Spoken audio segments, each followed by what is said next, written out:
Baik, Bismillahirrahmanirrahim. Assalamualaikum warahmatullahi wabarakatuh. Ketemu lagi di channel Abi.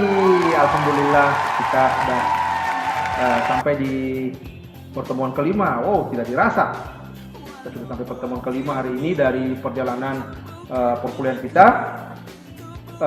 Ini materinya adalah mengenai jenis-jenis kredit untuk bagian pertama.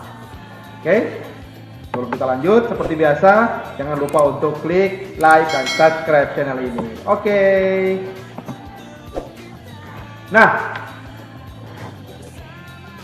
sebenarnya itu ada banyak cara untuk kita mendapatkan pinjaman modal usaha. Nah, bisa lewat cara bagi hasil dengan investor, kita meminjam uang ke teman, minjam dari keluarga, yang dari saudara, dan yang paling umum terjadi di Indonesia adalah kita mengajukan permohonan pinjaman ke lembaga keuangan, baik bank dan non-bank. Nah, di Indonesia sendiri itu lembaga keuangannya biasanya menyediakan beberapa jenis fasilitas pinjaman dengan besarannya yang tentu saja berbeda-beda. Nasabah yang meminjam uang wajib untuk membayar cicilan pinjaman beserta imbal jasa atau bunga bagi hasil yang telah disepakati. Pinjaman dari lembaga keuangan paling banyak diminati karena proses pengajuannya yang cenderung mudah serta prosesnya yang tidak terlalu lama. Bank sendiri menyediakan beberapa jenis kredit yang dipilih sesuai dengan kebutuhan. Nah, inti dari slide ini adalah bagaimana sebenarnya banyak cara untuk kita memiliki pinjaman modal usaha. Namun yang paling umum itu ya, dan banyak hasil penelitian juga lebih banyak pinjam ke lembaga keuangan. Ya, alasannya kenapa? Karena ya pertama pengajuannya itu cenderung relatif lebih mudah dan prosesnya tidak terlalu lama. Nah, makanya menjadi primadona. Oke, nah. Di bank sendiri itu menyediakan beberapa jenis kredit yang dipilih sesuai dengan kebutuhan. Oke, baik, kita lihat satu demi satu.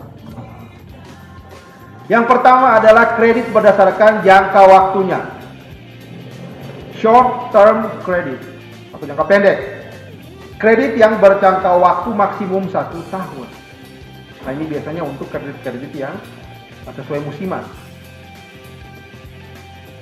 Intermediate term credit itu jangka waktu menengah, bentuk kredit yang berjangka waktu dari 1 sampai 3 tahun. Nah, biasanya itu juga di kredit modal kerja. Oke.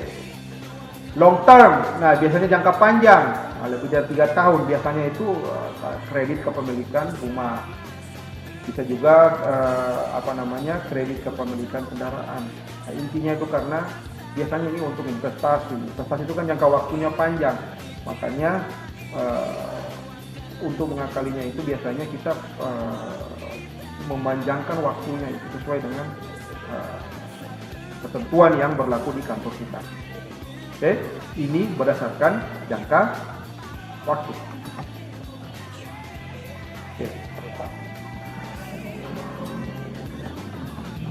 Berdasarkan tujuan penggunaan. Yang pertama adalah kredit modal kerja, yaitu kredit jangka pendek yang diberikan untuk membiayai kebutuhan modal kerja dari suatu perusahaan, yaitu working capital loan. Nah, kalau kredit ini dilaksanakan itu kita biayai sisi aktiva lancarnya, aktiva lancar sebuah perusahaan. Kalau kredit investasi itu kita membiayai kredit jangka menengah, pembiayaan proyek baru ataupun proyek perluasan atau investment. Ini kita biayai aktiva tetap. Setelah tadi modal kerja aktiva lancar, investasi kita biayai aktiva tetap perusahaan. Kemudian kredit konsumsi, yaitu kredit yang diberikan oleh bank di luar kredit modal kerja dan investasi. Oke, untuk keperluan konsumsi, ya biasanya sewa, beli, atau dengan cara lain. Oke, modal kerja, investasi, dan konsumsi. Kredit menurut sektor ekonomi, ada di sektor pertanian, ada sektor pertambangan, perindustrian, listrik, gas dan air, konstruksi, perdagangan, restoran dan hotel, jasa-jasa sosial masyarakat, dan sektor lain. Jadi ini berdasarkan sektor-sektor ekonomi. Jadi kredit itu bukan hanya di sektor-sektor tertentu. Memang pada umumnya tuh dia di sini. Perdagangan, restoran dan hotel. Tapi di luar sektor itu juga bisa. Karena kredit itu bukan hanya untuk sektor tertentu, tetapi untuk sektor-sektor yang lainnya. Nah, disinilah fungsinya bagian analis kredit. Sektor-sektor mana saja yang produktif dan tidak bermasalah dengan pembayaran. Berdasarkan bentuk pencairannya, ada namanya cash loan, pinjaman uang tunai yang diberikan bank kepada nasabahnya. Dalam pemberian cash loan ini, bank telah menyediakan dana atau fresh money yang dapat digunakan oleh nasabah berdasarkan ketentuan tertentu. Nah, ini maksudnya ketika nasabah sudah di ACC pinjamannya, langsung dicairkan dalam bentuk tunai kepada nasabahnya. Namun sebaliknya yang non cash loan itu dicairkan itu dan belum dalam bentuk uang tunai. Nah, biasanya itu menyatakan kesanggupan untuk menjamin pembayaran melalui pihak ketiga. Contoh, penerbitan bank garansi. Kemudian letter of credit import, surat kredit berdokumen dalam negeri, SKBDN dan foreign exchange. Jadi ini dia tidak berikan secara cash namun non cash karena melalui pihak ketiga. Ini kredit berdasarkan bentuk pencairannya. Oke teman-teman. Nah, kita akan nanti lanjut lagi dengan beberapa model kredit. Namun untuk kali ini kita cukupkan sampai di sini. Sampai ketemu di video selanjutnya. Terima kasih. Billahi taufiq wal hidayah. Assalamualaikum warahmatullahi wabarakatuh.